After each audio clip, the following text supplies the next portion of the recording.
এই যে vampire treat করে দিলাম একটা পেশেন্টকে।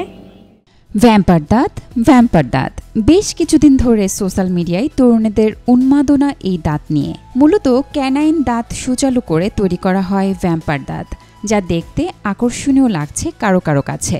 তাই তো অনেকে হচ্ছেন চিকিৎসকের শরণাপন্ন। তোমাকে ভ্যাম্পায়ারের মতোই লাগবে। হ্যাঁ, ওরকমই করে দেন। নিজের হাসিটাকে আরো সুন্দর করতে ট্রেন্ডে গা ভাসাচ্ছেন তরুণীরা।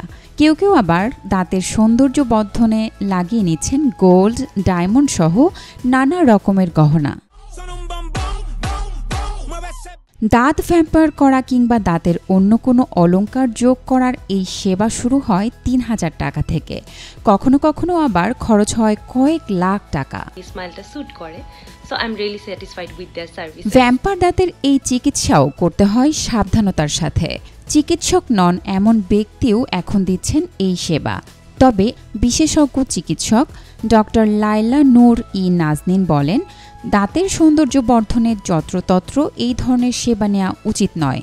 এতে ঘটতে পারে মারাত্মক বিপদ। ভ্যাম্পায়ার দাঁতের যত্ন নিতে হয় নিয়মিত। কঠিন বা শক্ত কিছুতে কামড় দেওয়ার ক্ষেত্রে হতে হবে সাবধান। বিশেষজ্ঞ চিকিৎসকের পরামর্শ, ভ্যাম্পায়ার দাঁতের এমন সেবা নিলে থাকতে হবে নিয়মিত ফলো আপে, অন্যথায় ক্ষতি হতে পারে দাঁতের।